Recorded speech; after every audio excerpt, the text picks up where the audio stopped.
Coming to you from the Freedom Federal Credit Union Studios, Harford County Living presents Conversations with Rich Bennett. Slow pitch affairs.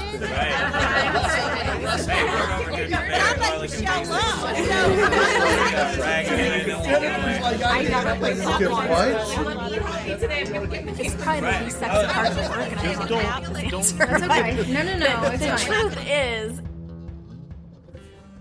There are moments in life that split everything into a before and an after. Sometimes it's loss. Sometimes it's burnout. Sometimes it's just that quiet realization that the version of you that got here isn't the one that can carry you forward. My guest today believes creativity isn't just about making art. It's about rebuilding yourself. James Walters is a photographer, writer, and the podcast host of A Joyful Rebellion, a platform centered on living intentionally and choosing meaning over autopilot. Through his photography and writing, James explores resilience, identity, and the courage it takes to rewrite your story when life forces a transition you didn't ask for. He doesn't just talk about creativity as a hobby or a side hustle. He talks about it as survival, as healing, as a way to rediscover purpose when everything feels uncertain. And today, we're diving into what it really means to use creativity as a tool for resilience, not just in art or business, but in the middle of real life. First of all, James, welcome to the show, man. How's it going? Oh, Rich, thanks so much for having me. It is going well. I am in a part of my life where I am way in over my head and having a good time. Yeah. All right. Well, I got to admit, that's a first, because usually when people say they're in way over their head, they don't say they're having a good time. They're stressed out. Oh, I'm a little stressed out, but man, it's good stress because it's like that productive stress. And it's taken me a long time to figure out that that's a productive thing and it's a good thing. But man, it's, I've got a ton of projects going, but it's not like I'm put life on pause to get them done. And in a past version of myself, I probably would have just, focused really hard and let everything fall apart. Mm-hmm. But now I'm trying to keep all the stuff in the air. And also part of the creativity is just figuring out how to do it. So I'm having a blast, and I'm really honest with people at this point. I'm like, hey, I'm sorry if I forgot your birthday, but I'm going 4 million miles an hour, but happy birthday belated. And we'll circle back up, have a beer or something, and call it good. But something you said there, and I think a lot of people, probably just sitting back saying, wait a minute, what good stress? What in the hell's he talking about? But I think when you're busy, and I'm the same way, I'm a workaholic. I get up at anywhere between 4 and 5, put on the coffee, come downstairs, start working. And a lot of times I'm not finished till 8 or 9 at night, but I'm loving what I'm doing. And especially what we're doing here, the podcasting part, which you also do. Yeah. It's that good stress. And I don't think a lot of people understand. So if you can break that down, explain the difference between, I guess you could say, good stress and bad stress. Yeah.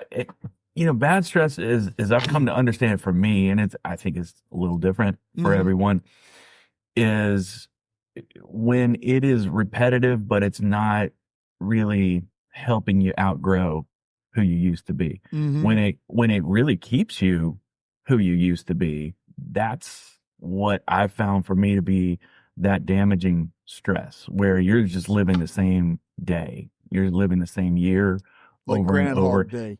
Yeah, and you can't quite figure out how to make things better. Mm-hmm. And so that kind of stress, or if you can't figure out how to get from where you are to where you want to be, let's say, something crazy comes up, and life happens all the time, Mm-hmm.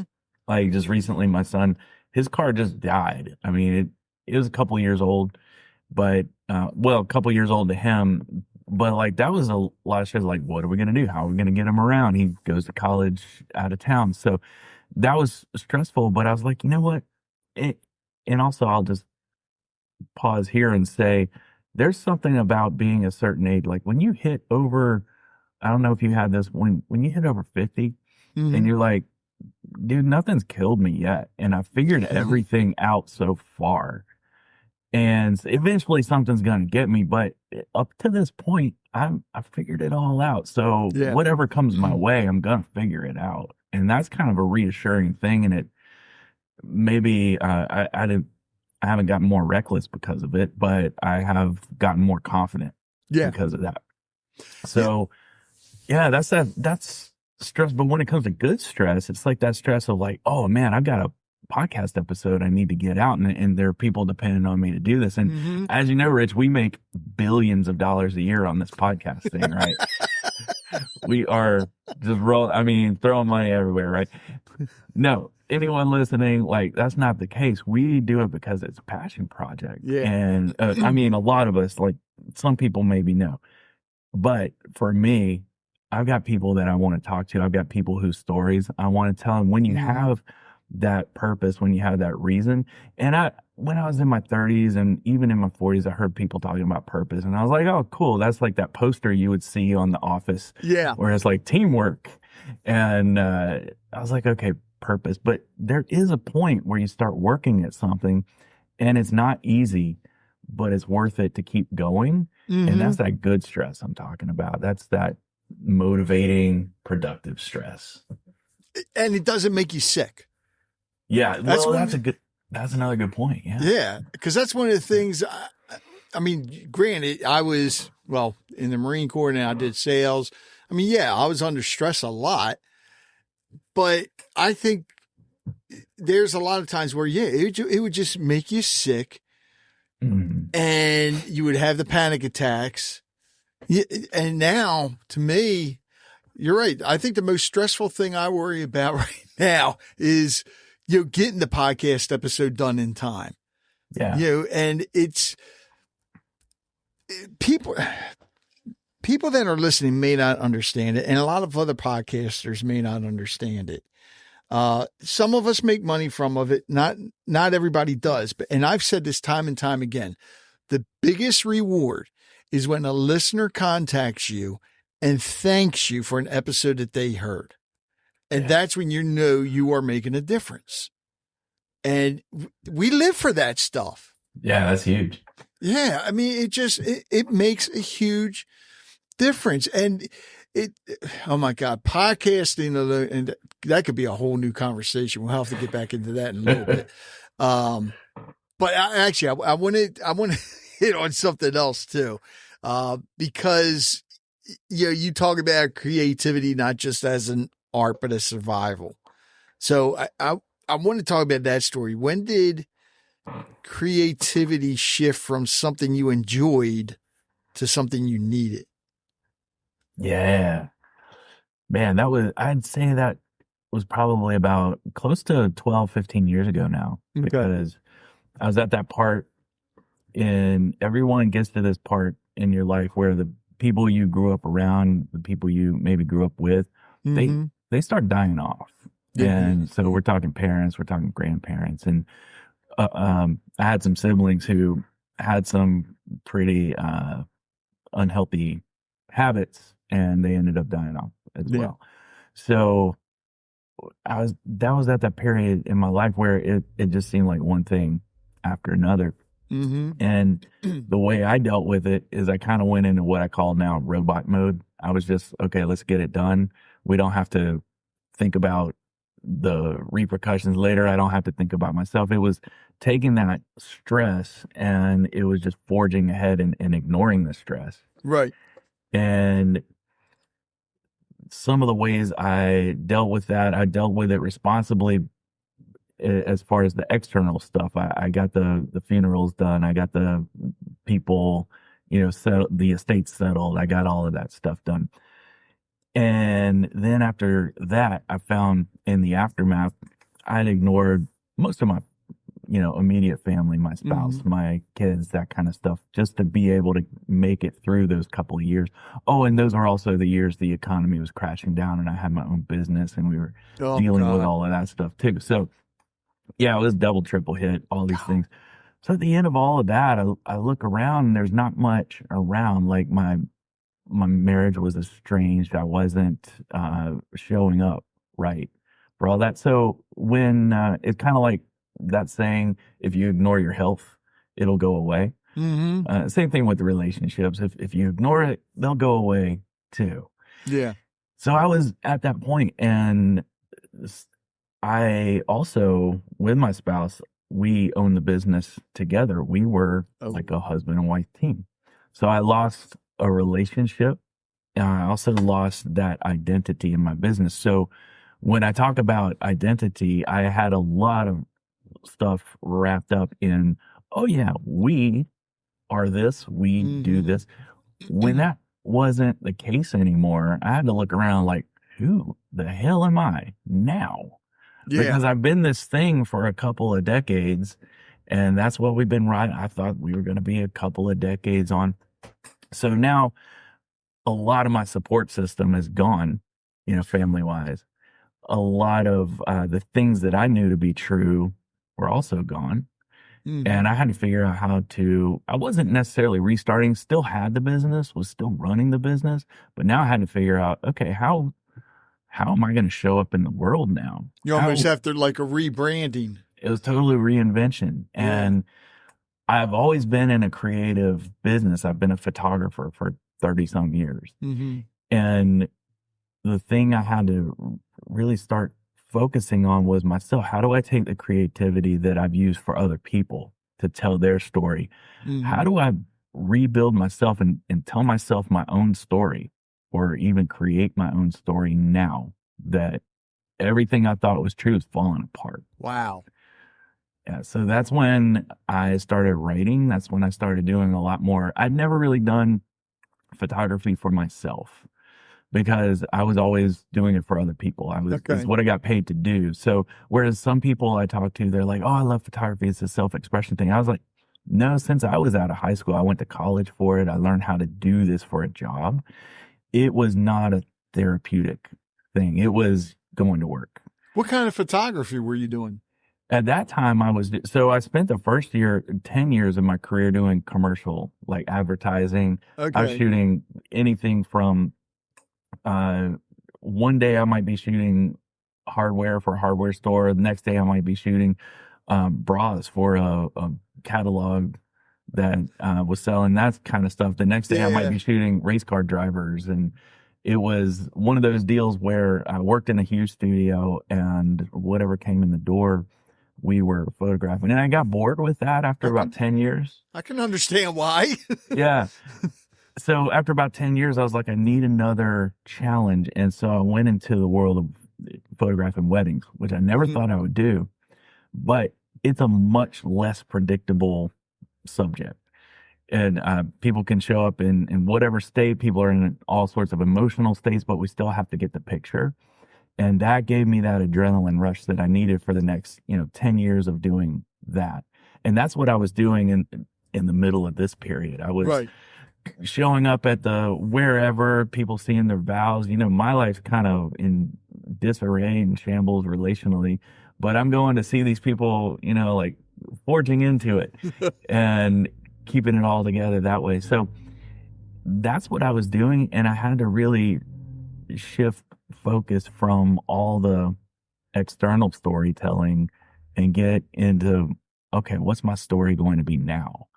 And when I did that, I started writing more than taking pictures for myself. I did that a little bit later, but I started writing.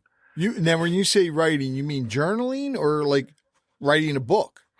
I did write a book that was more of a memoir of my life as a wedding photographer. Okay. But it did help me think about, okay, what things do I find interesting about these people, their stories?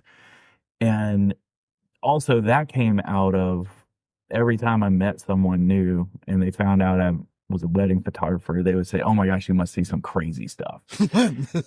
And after a while, if you're living like a fish doesn't know it's in water, right? So if you're living in that every single week, you don't really realize like how crazy stuff is until you just casually drop a thing. You probably know this about being in the military. You'll I tell know a it from the story. weddings. I was a wedding DJ for a long time. Okay, I gotcha. So you've seen some stuff, and for you, it's like, oh, it's just another Saturday. But for people you're telling these stories to, they're like, I can't even imagine. And you're like, oh, really? Oh, well, this is kind of normal when you get people. And I always saw weddings were interesting. I mean, it's a theatrical production, right? Yes. You got a specific wardrobe. With you got the soundtrack. You've got the actors are on stage, and the audience is in the audience, and there's a backstage where only people like me as a photographer get to go and see. And the biggest thing, there's a script, but the biggest thing is it's all populated and acted out by amateurs who practiced it one time the day before. Yes. And they expect it to go flawlessly. And sometimes it does, but usually there's little hiccups along the way. So that was the first book. But in writing that did get me to what you mentioned was journaling. Okay. And finally, I came around to journaling. I started writing in a journal. I found this book called The Artist's Way by Julia Cameron. It's been out a long time. And her thing was just write one page every morning and just do a brain dump. It doesn't matter what it's about. It doesn't have to be gratitude. I tried the gratitude journal thing. It felt a little contrived for me. Yeah. It was like, I'm happy for this. But when I did a brain dump of like, hey, this went well yesterday. This is what I'm doing today. These are things I'm frustrated about. Just whatever was on my mind in the morning with my cup of coffee, I could, get up, go to work, and my mind was kind of clear at that point. But then one day I made the mistake and also had the revelation of having a few extra minutes. And I went back and I looked like, hey, I wonder what I'm doing a year ago today. So I flipped back in the journal to that same date. And what I saw did not make me happy. I looked at the page. And when I saw what I'd written on the page, I was talking about some of the same complaints that I was talking about on that very day. I was talking about 365 days ago. At that time, I was in karate. I made a promise to myself because when I was a kid, I was like 8 years old. I was in karate. I had to stop karate, and I made a promise to myself. Okay, when I get around to it, I will get that black belt. And so I was in my 40s when I got around to it, but I did get around to it. But you did it. And yeah, and it took me a little longer. So like when I went back to that year ago, I was like, yeah, I'm in the home stretch on getting my black belt, which should have taken like 4 months. But now we're a year later. And I had just written, yeah, I'm really close to having that black belt, getting the test for the black belt. And it just made me realize I was on a hamster wheel, living the same day, living the same year over and over. And it just hit me upside the head, like baseball bat, frying pan, whatever you want to say. It was just like, whoa, things have to change. Something's got to change. Yeah. Wow. So that was a start for me. That's amazing because everything you just said there reminded me of me a lot.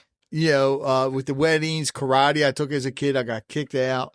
Always said I wanted to do it again. Of course, Marine Corps, we learned a lot of different things. But yeah, I never journal.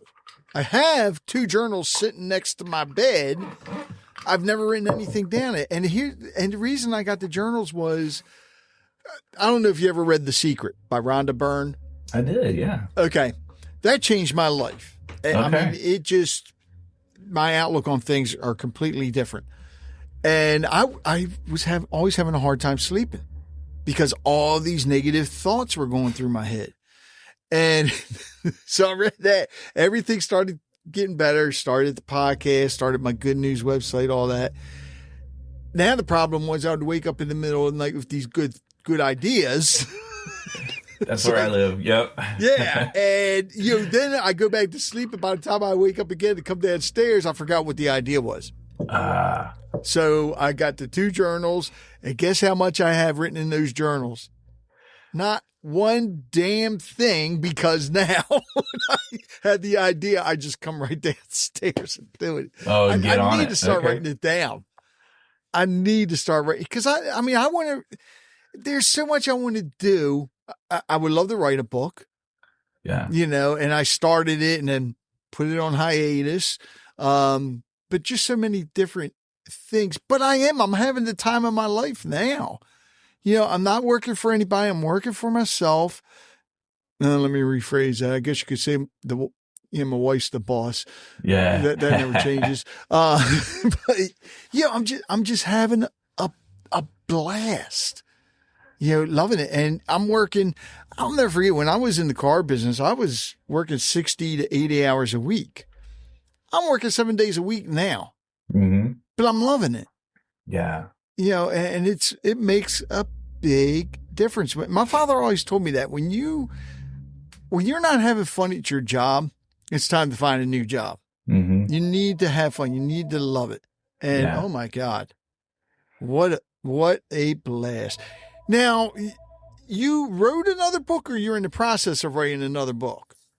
I did write another. So a few years ago, well, not a few, it took me 7 years to get to this, but I was doing the journal, and I was also kind of toying with another book. This was a book that was just words. It was stories. But in between that, I've always loved to just take walks, and especially take walks, not out in nature necessarily, but I love going to cities that are old. Oh my God. Have a little grit to them. So New York would be one of those, but I'm in the South, and I love towns like Charleston that are, colonial towns. Yes. They came up in the 1700s. So Savannah, we're talking Charleston, we're talking Wilmington and New Bern, some of those places. And, they were shipping ports, all of them really, back in 1700s, 1800s. They got a history. And because of that, they've got a lot of really interesting stuff. So I just love to walk around, look at the architecture. Yes. And as I started, I started taking some pictures, but I wasn't taking pictures of the obvious things like you would see, oh, that's a beautiful house, or, oh, there's another palm tree, or something like that. I was taking pictures of all the things. I was challenging myself to notice the things that most people would just walk right by.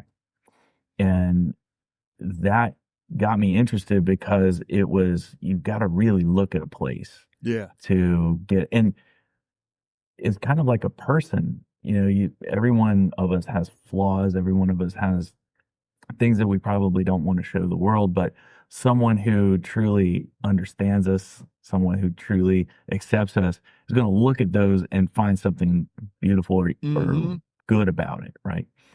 And that's what I was trying to do in these places, know them on a deeper level, even though I didn't live there, than I could if I was on a bike or in a car or experiencing them in some faster way. So I did that around my hometown. I did that around the places I would visit. And I started collecting these photos. And after about 7 years, I was like, oh, I've got a lot of these photos. I should put a story to them. And then I found this one. It was just a hair tie. Like if you walk out into your city right now, you can see a hair tie like a woman would put up a ponytail. And I just saw it sitting on the sidewalk, but I could tell it had been there a little while, because it had a little dirt built up around it. And you could just tell that it'd been there maybe a week without blowing away or moving. And I was like, this is cool. I kind of wonder, I mean, it's boring hair tie, you see them everywhere, but I wonder what the backstory is. I wonder what happened. How did it get there? Like, what was the woman's name who either dropped it or tossed it, or was it a kid who found it and like shot it like a rubber band? What was the deal? So I thought, this book could be about everything I've found is an object. It's a thing. There are no people in these photos. And what if I took that object and I gave it a personality, personified it, gave it a backstory, gave it thoughts, gave it, it could be really judgy. It could be observing the world. Like I thought this hair tie could be pretty confused and lonely. Like, where'd my girl go? Right? I was on her wrist. Like, 3 days ago, and now I've just been staring up at the sky, and it's cold out here, and what gives? So I went back to every one of those photos I'd taken so far, and I was like, okay, what is this thing telling me? What is this thing thinking about? Where's this thing been? Wow. And every single picture, I created a story from the perspective of that object. And it was a really cool, fun exercise. I love that. Oh, wow. That's one of the things I love about when I'm walking in, especially architecture. Oh Yeah. my God. But I take the time. I don't just look at the buildings like, oh man, that architecture is amazing. No, go up and look at the little things, and think about, who was it that created that? Who carved that? Even like you said, that hair tie, my first thought was the little girl upset? Was the little girl that lost it? Was she upset? Is she ever going to find it again? How many times we see like stuffed animals just laying around outside? Yeah. Or of course we always see the sneakers or whatever up in a tree or power lines or whatever, but there's a story behind that. Yeah. It just, oh man. And this is going to be a photo book.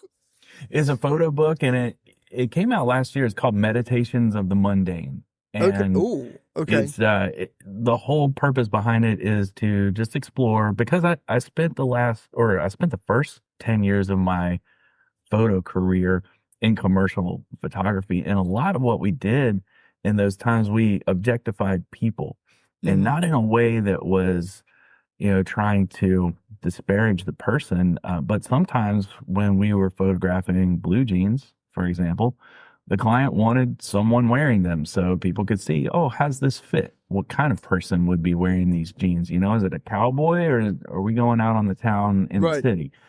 It's that sort of thing. So we didn't care about the model.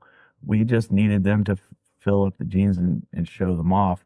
So that's a form of objectification, but it's not necessarily bad. It was just utility. Yeah. But I wanted to see, what's it like if we personify an object, just completely flip the script and take some, and it's not a new thing. I mean, Disney does it all the time with candlesticks and, all the stuff. So it's something that's been done, but I've never done it before, and I've never done it with my photographs. Like I said, I've always been paid to take a picture, either of a person or an event or a product. And just to do something that was purely creative, it was really pretty cool. It wasn't any easier, but it was enjoyable and a little stressful in its own way, because I was like, okay, I've got this picture. How do I tell a story that's going to honor it or make it the best it can be, or at least at the lowest level, make it interesting? Mm-hmm. So that was my goal. And not being a professional writer, sometimes I was like, okay, this is hard, because writing is hard. Yeah.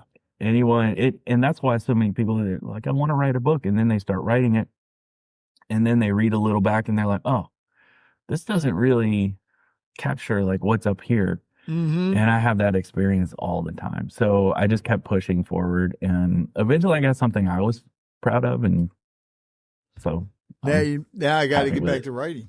Yeah. I got to get back to writing. Now, are you working on another book now as well? I have, that's the problem. I have 2 in the works, and that's not a problem, James. Yeah.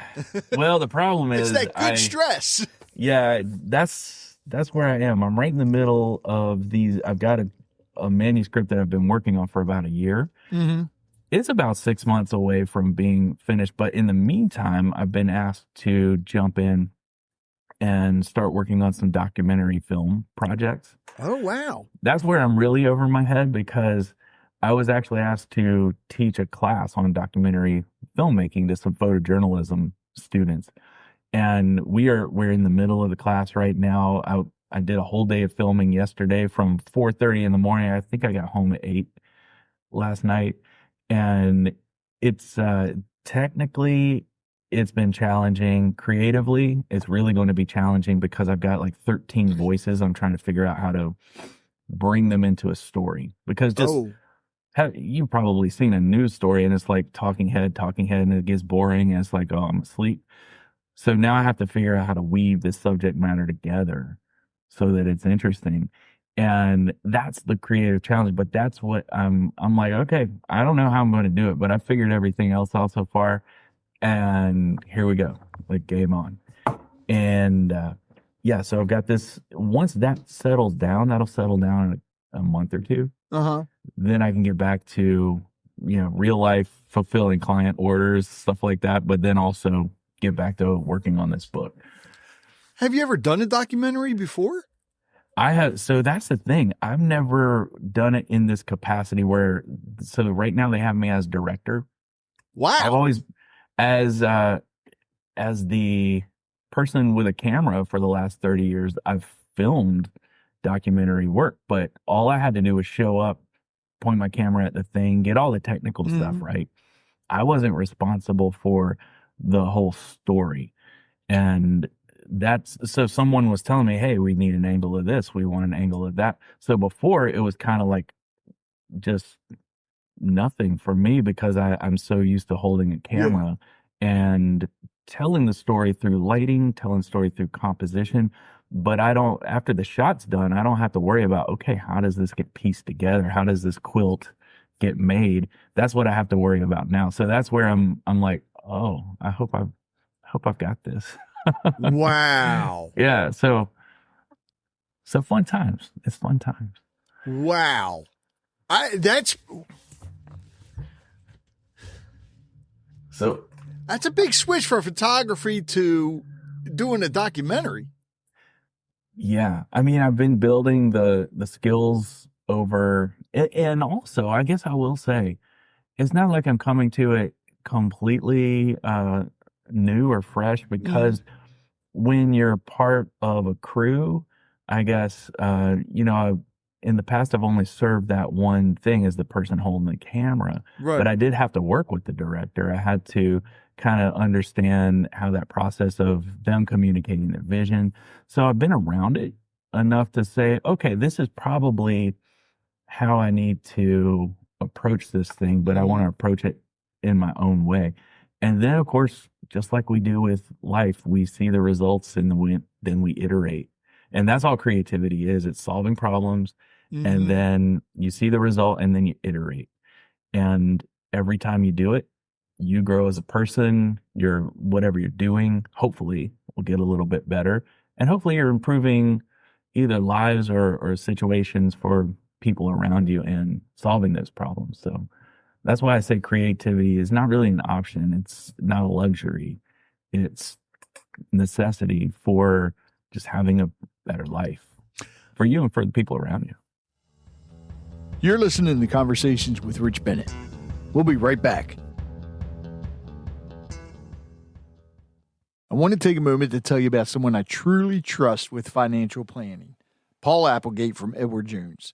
I've been with Edward Jones for years, so this isn't just a sponsor mention. It's personal. Paul's story is powerful. He's a former police officer who spent years protecting our community, and today he serves people in a different way by helping them take control of their financial future. Paul works with individuals, families, and small business owners who want to be purposeful with their money, build real financial confidence, and design a retirement that actually aligns with their dreams. Whether you're just starting out or fine-tuning an existing plan, Paul brings structure, clarity, and direction you can trust. His mission is simple: protect your future the way he once protected the community, with a plan you can believe in.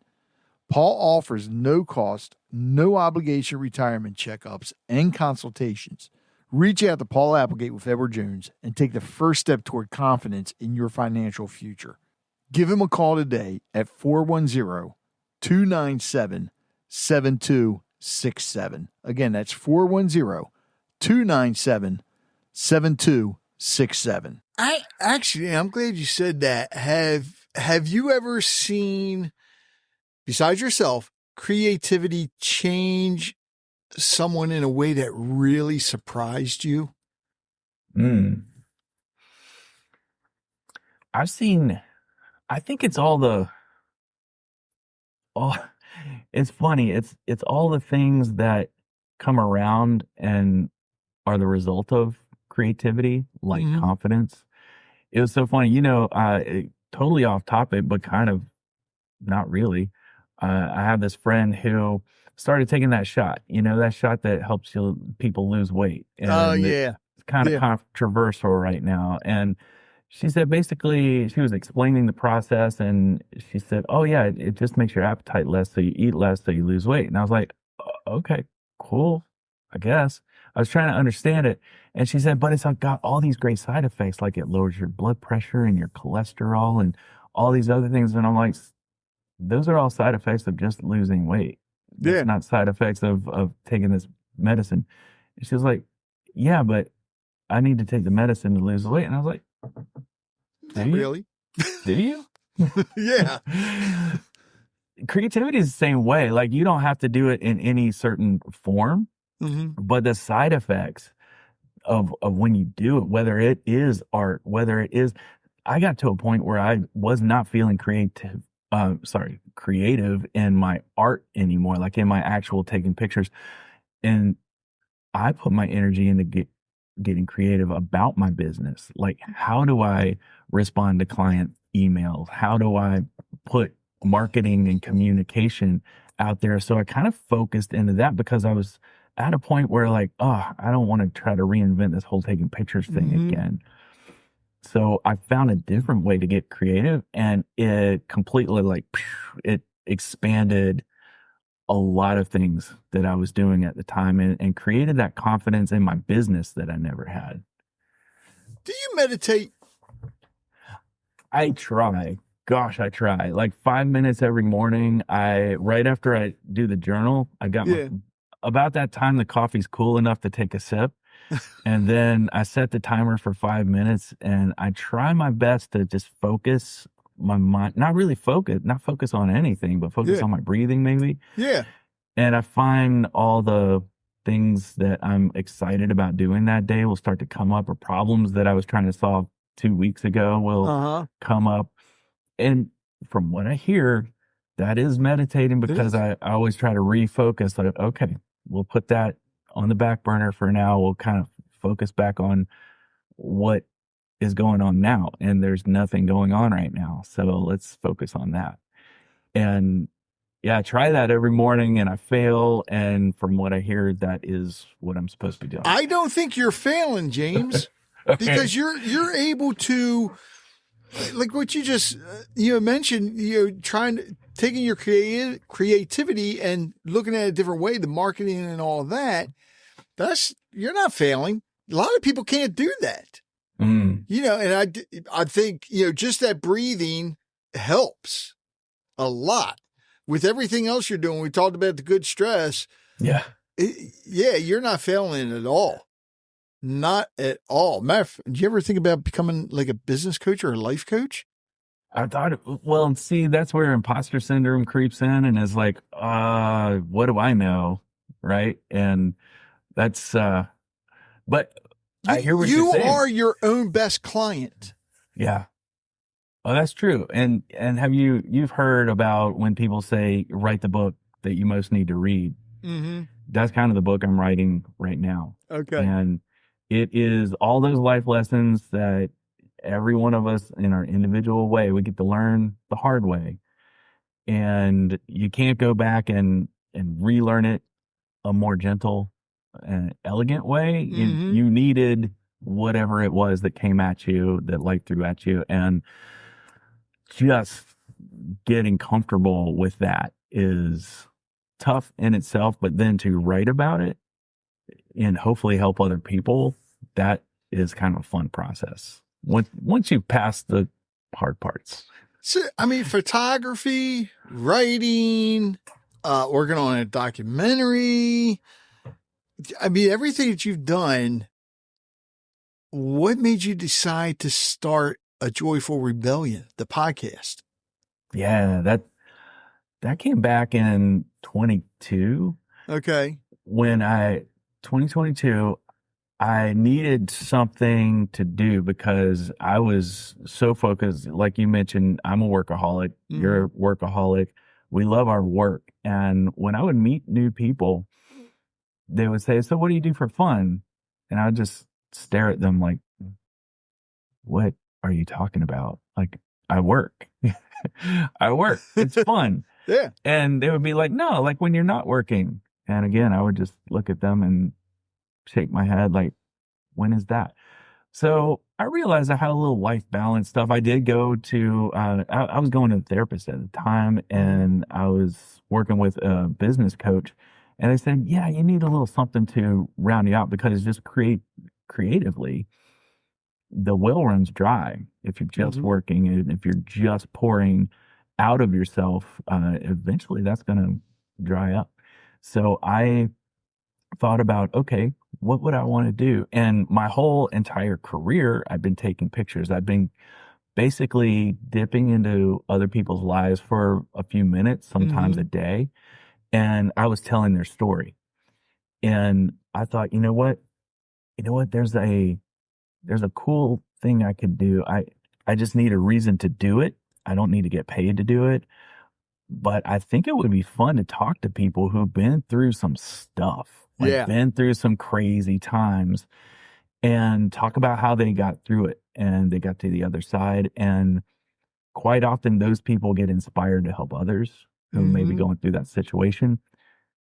And the cool thing about podcasts is it's the exact same workflow as photography. You have a conversation, you dip into someone's life for a little while, you record the conversation. And then for me, after the conversation, I polish it up in editing. And then after that, I release it to the world. Exactly what I would do if I had photos. I would do the exact same steps. So I was like, okay, I'm comfortable with this. It's just a very different reason for the conversation. So I started talking to people who had been through what I call a joyful rebellion of their own. And that is Which technically, in a way, everybody's been through that. Oh yeah. And you can be in so many different ages. It can come. So it's not necessarily a midlife thing, but I do talk to a lot of people who have been through it in that identity crisis. It's something that I experienced myself.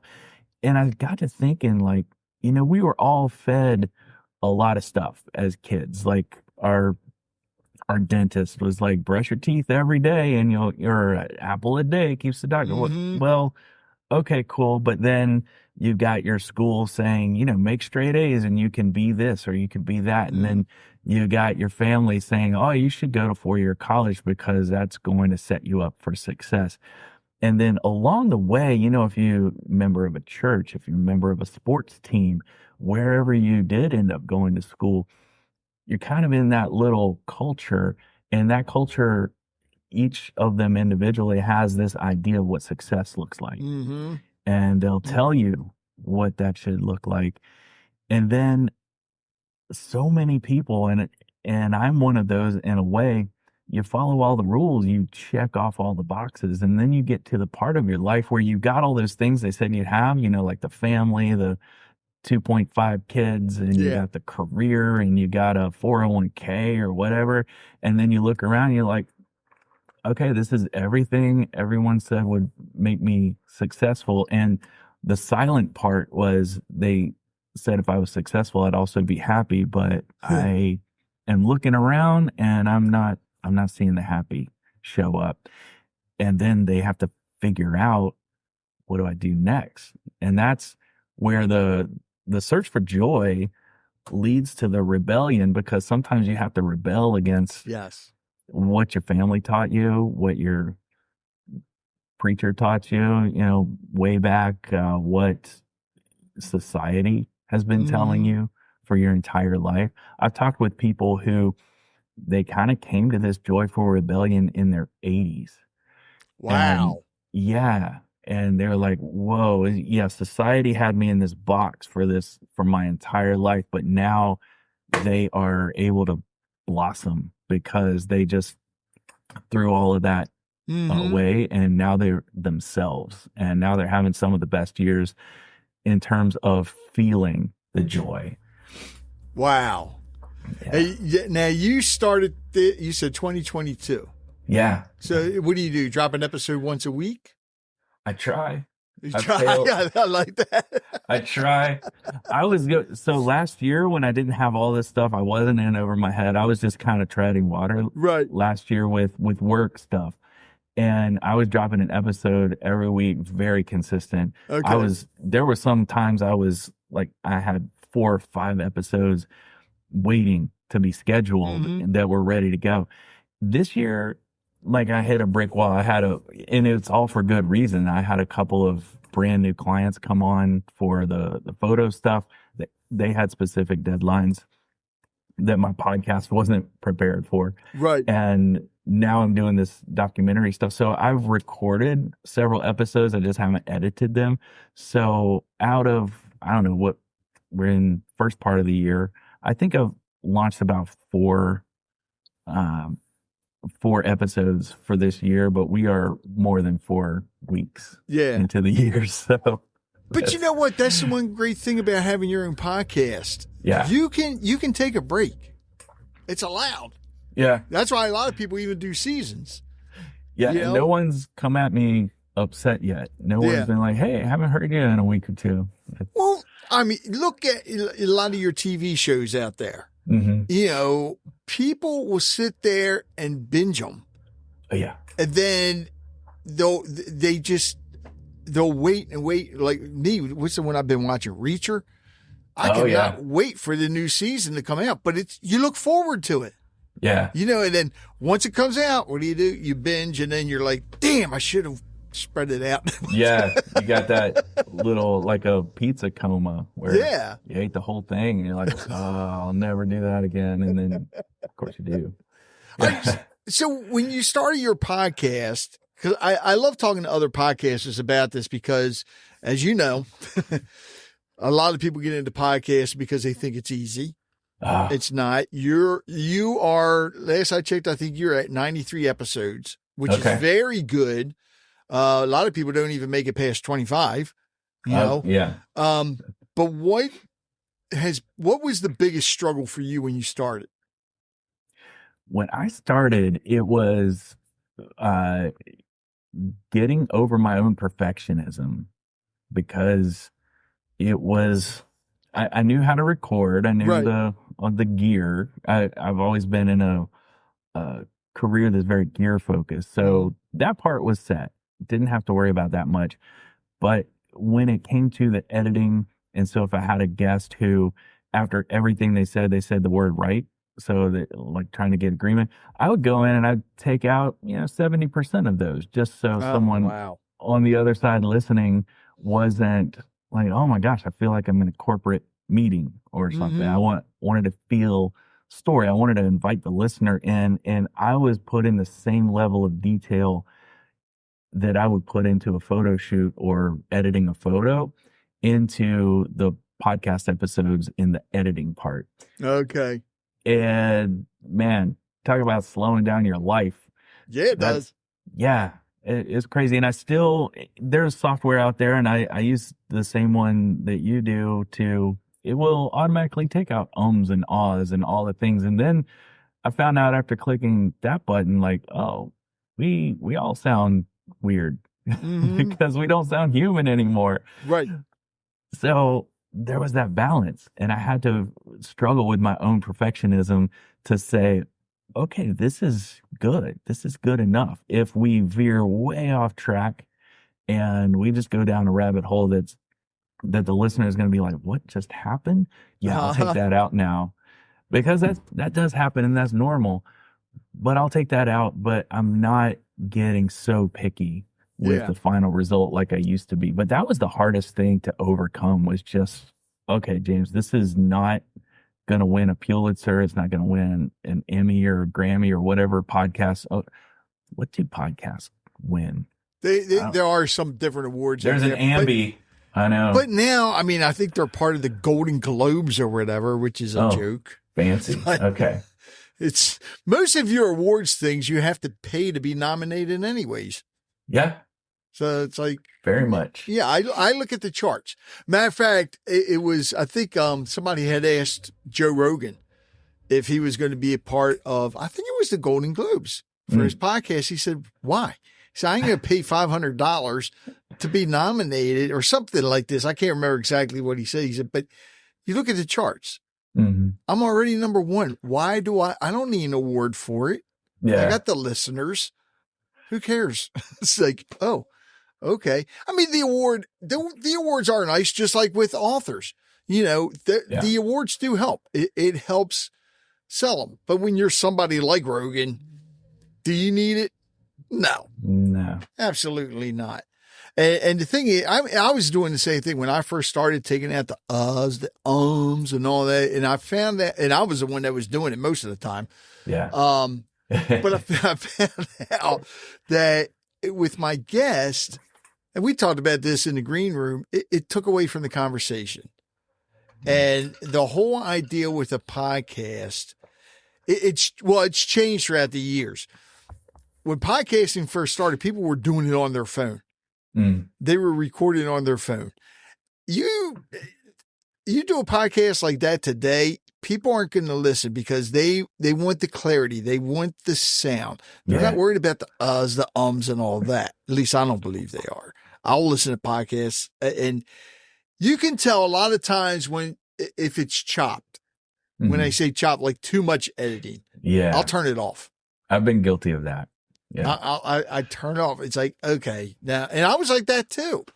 And I always go back when I edit. Of course, I listen to the full episode. And if I can, there are a couple episodes that I have recorded that I never released just because when I'm listening to it, it's like, nah, if it's not grabbing my attention, it ain't going to grab my listeners' attention. And you just put it to the side. I didn't delete them. I still got all the files. And that's one thing I always say. I think it was Pat Flynn said this. Never delete your original episodes, your old episodes. Keep them up there because you're going to learn from them. Yeah. And I go back and listen to my first episodes. I'm like, I cringe. I'm like, oh God, really? But you learn from it, man. You learn from it. It's funny. My first couple of episodes I did in person because I thought, and I've gotten such great feedback from those because if you are sitting across from someone, there's just a different rapport.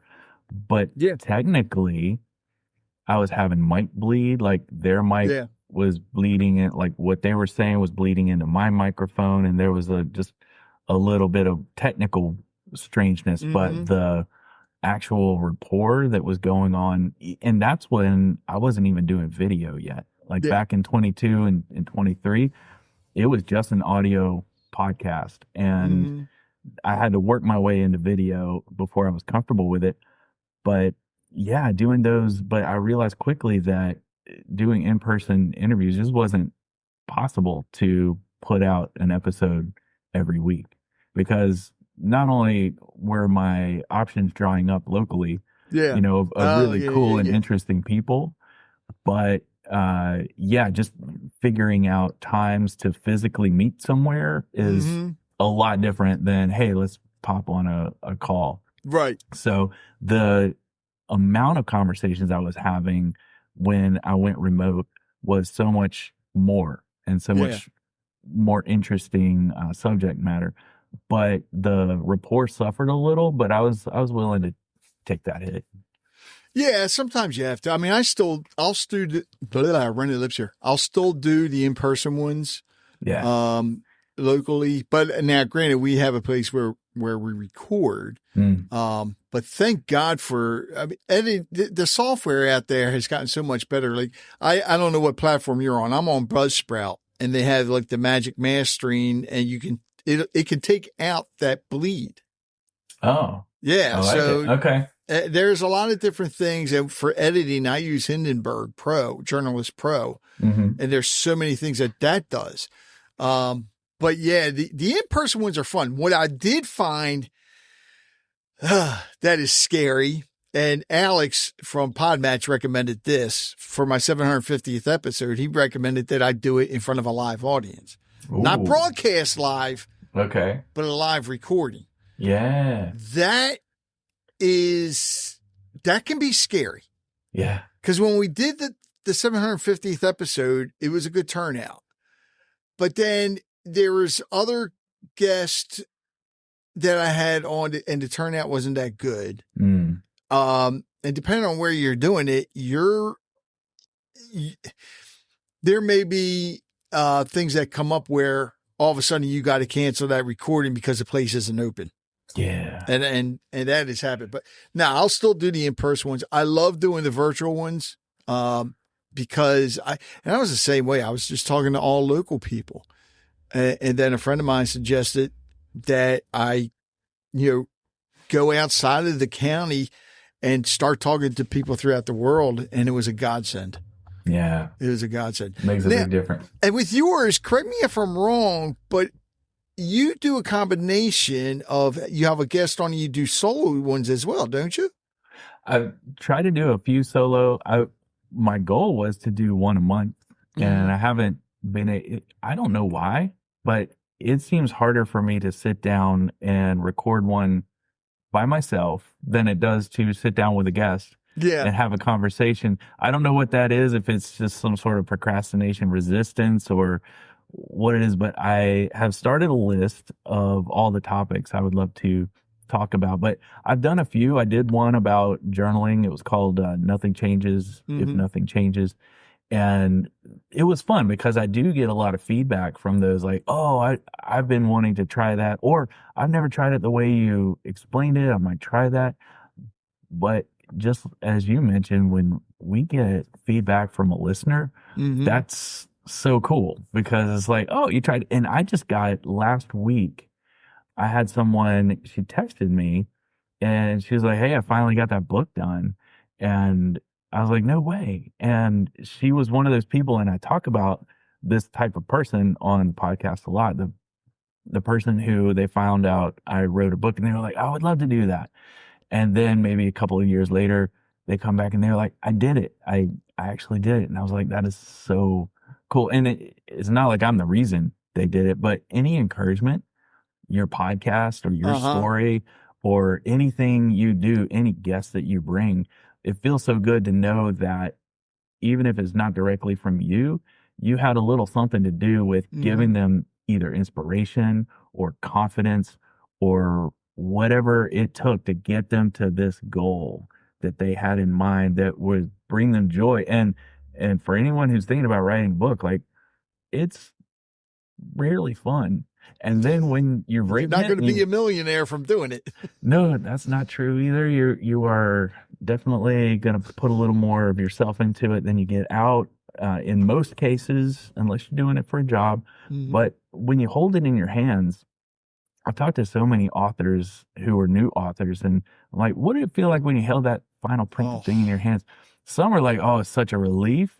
Some were like, oh, I was so done with the process by then. I was just glad it was done, and I put it on the shelf. And wow. Some people had that, and then some people had the realization that they looked down and they're like, oh, I was so proud of it, and I had no idea the hard work was about to begin with all of the marketing and whether it's book signings, whether it's going on podcasts. I have so many people who wrote a book, they're on my podcast, and they're like, yeah, I had no idea that it would be more work after the book was written than it was to get the book written. I was like, okay, that's good perspective. Yeah. So you mentioned that lady that listened and she contacted you because one episode helped her. Sounds like she would be a good guest. She would. I was thinking about that because I would love to have success stories that kind of happen from the podcast itself, but not like patting myself on the back. I just want to, like, this person got some inspiration, they got some confidence, or they got a little kick in the pants and we're like, okay, there's no more. That's how all of my books have come about. I just look at myself and say, no more excuses. Let's just get this thing done, knock it out. And when I say knock it out, it sounds like it happens quickly, but knock it out could be a 1.5 year process. And that's okay because, I hear all these people talking about, I write 1,000 words a day. And I'm like, cool. That sounds amazing. I don't have that life. I've tried it. I've definitely like, okay, it's November. I'm going to write a novel. And no, it's not how my life is going. November. Yeah. NaNoWriMo, I think it is, November, write a novel month. Yeah. Oh God. One of the things I'm trying now, and I have a Facebook group, and so I'll ask anybody in the group for suggestions on who I should get on. But one of the things I'm doing now, if they suggest somebody and I can get that person on, then I'm contacting the person that suggested it for them to come on and co-host. Oh, that's cool. And if it's virtual, of course, they have to have the equipment. If not, then they can't do it. But I had a guest on that I met through Podmatch, and he told me he does that. He'll just have if somebody suggests a guest, and a lot of times it's one of his co-hosts or whatever, but then he'll just say, okay, they're on, you're in charge, you're hosting, and he'll just sit back and he'll run the board or whatever. Nice. It's like, and I started doing that with some of my co-hosts when it's in person. Okay. And the only reason I have co-hosts is because I asked them to become a co-host because I think they could end up doing their own show. Now these are I'm talking about the co-hosts that I have now. Yeah. The ones that suggest somebody, they may not be able to do their own show, but I just think it's a good idea. If you suggested somebody, you have questions for them. So come on. No doubt. Let's do it. All right. So James, before I get to my last question, wait a minute, before I even do that, those of you listening, make sure whatever platform you're using, whether it be Spotify, Good Pods, it's not iTunes. What is it now? Just Apple Tunes or whatever. Even you said you're on YouTube as well, right? The podcast? Just last year started on YouTube, putting the videos up. All right. So wherever you watch it or listen to, Pocket Cast, whatever, make sure you subscribe to the podcast and leave a review, because us podcasters really, really like them reviews. And can people purchase your books? They can purchase, the one about weddings is on Amazon. It can be purchased. It's called Accessory to Marriage. And the other one, it's the coffee table book. Yeah. And that's not the kind I can get print on demand. So I had to custom print those. I'm going to be selling them on my own website. I'm going to sell it on website, but that's going to come out later this year. So that's jameswalters.com, right? It is. Okay. Yeah, that's kind of the hub for all the projects I'm working on. Smart thinking. So is there anything you would like to add before I get to my last question? Yeah, I would say just kind of in the theme of what you like to talk about, theme of what I love to talk about is nothing is true. Nothing changes if nothing changes. It's what I discovered when I read back in my own journal, and I realized that nothing was changing. So I realized I needed to, as I say a lot, pick up the pen so I could write my own story instead of letting circumstances or the world write it for me. Mm-hmm. Because if you ever watch a movie, like no movie can be made without a script. Right. And then a bunch of people get together and they just act out the script. So why not write your own script for your own movie that is basically your life? So I would just love to leave people with that. I love that. All right. So James, pick a number between 1 and 5. This is going to determine the question. All right. I'll go for a nice round 2. 2. All right. Now pick a number between 21 and 40. All right. I'm going to go with 36. 36. Okay. What is a habit you've cultivated that has significantly improved your life? This goes with what we've been talking about. Definitely. I would say it would be that journaling. I did it this morning. I had to rush out the door at 5 a.m. yesterday, so I didn't. So it is a habit in the sense that I probably do it 5 times a week at least. But if I'm out of town, if I'm in a hotel, I don't bring that book with me. I don't make myself feel bad about missing a day, but I make sure I get back to it.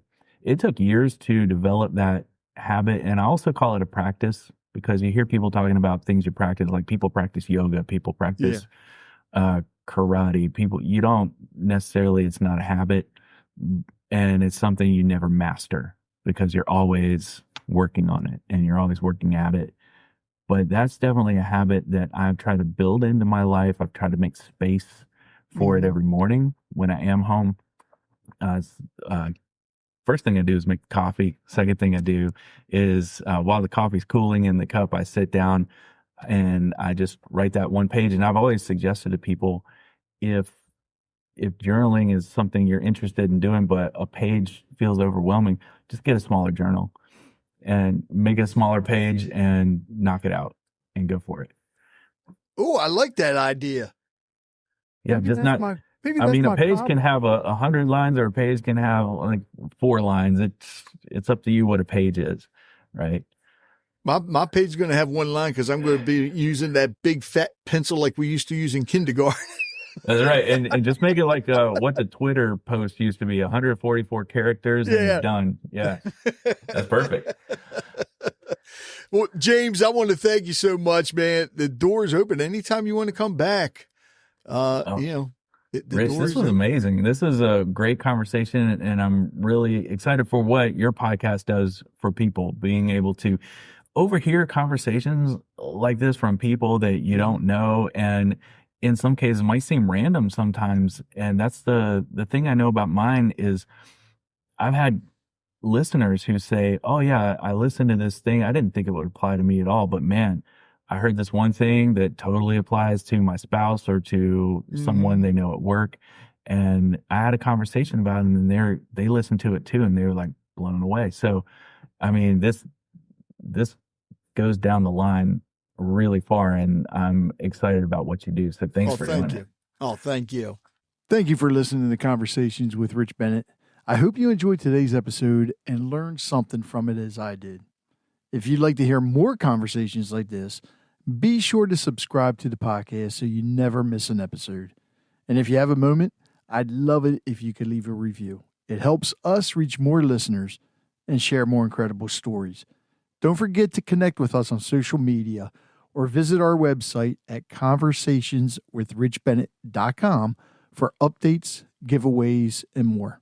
Until next time, take care, be kind, and keep the conversations going.